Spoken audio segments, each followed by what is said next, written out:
droši vien uzvarēt. Kuro gadu skrien? Pirmo. Kāpēc izlēmām šodien skriet? Visi draugi skrēja, universitāte skrēja, un man likās, ka man tā kā jāizaicina ir sevi un arī jāpamēģina. Kāda ir tā doma, tā kā skriet par vietām vai skriet, lai noskriet? Nē, skriet, lai noskriet, noteikti nostāties beigās, un galvenais, ka noskriet un viss šķēršļus izietu. 2, 1,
Ir arī kaut kādas traumas? Nē, nu, mazliet skrāpēm, pāris nadziņu nolausti, bet nu, tas piedara pie lietas. Un tagad tas uzstādījums tika izpildīts, ir atkal kārtēja uzvaru un es gandarīti. O, jā. Vai šogad bija grūtāk, tomēr rezultāts laikam ir mazliet sliktāks nekā pagājušajā gadā? Nē, nu, protams, distance jau arī bija garāka un arī šķēršļi ir nedaudz grūtāki, ja? Bet jāatzīst, ka viņi varbūt bija pat nedaudz tehniskāki, kas man salīdzinoši tas dod pat priekšrocības attiecībā pret citiem, ja? Jo agrāk es nodarbojos tādu sporta veidu kā militārā pieciņa un viena no pamatdisciplīnām bija šķēršļosla tieši, ja?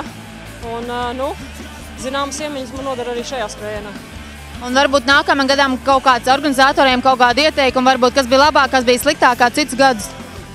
Principā no visiem skrējieniem jāatzīst, ka šis jau bija galas tiesu pārāks un arī labāks un arī pārdomātāks. Ja? Un distancē nebija varbūt tās tāda pulcēšanās. Skatītājiem bija diezgan pārskatām trase. Ja? Nu, es teikšu, ka ir uzlabojumi acīm redzami. Šogad otrā vieta, kā bija pagājušajā gadā? Trešā. Un tad ar vien labāku rezultātu. Nu, jā. Kā ir ar Ingas apdzīšanu? Nav plānots. Tas tā kā nav plānā, ja? Nav, vēl pagaidām noteikti nē. Kā ar šķēršļiem šogad? Nu, šogad bija visi pārvarami, katram individuāli nevajadzēja palīdzēt. Pagājušajā gadā vajadzēja palīdzēt no citiem. Tā kā šodien tīri individuālais skrējiens un skrienu kā varu, tā daru. Jā, manuprāt, tā bija mana. Vai mēs redzēsim tevi arī nākamgad? Nu, varētu būt. Varbūt, kad ir nākamajā gadā tad dzīvāka cīņa ar Ingu? Varētu mēģināt. Labi, tad lai tev veicas nākamgad. Paldies. Var apsveikt ar 3. vietu? Jā? Paši. Vai tas pašai bija tāds gaidīts rezultāts? Nē, noteikti nē. Man bija galvenais vispār tik līdz galam noskriet. Pagājušajā gadā skrēju komandā un šogad gribēju paiet individuāli. Un es nedomāju, ka būs tik grūti un ka būs 3.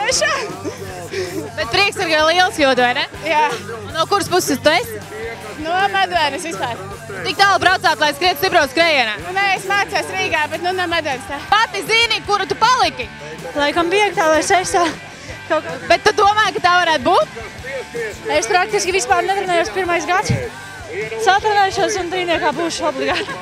Transport Orley, Red Bull E-Fix Charleston.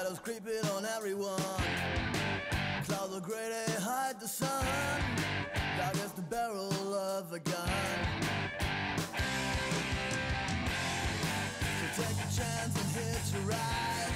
You see nobody is by your side. Take a chance, don't let it slide.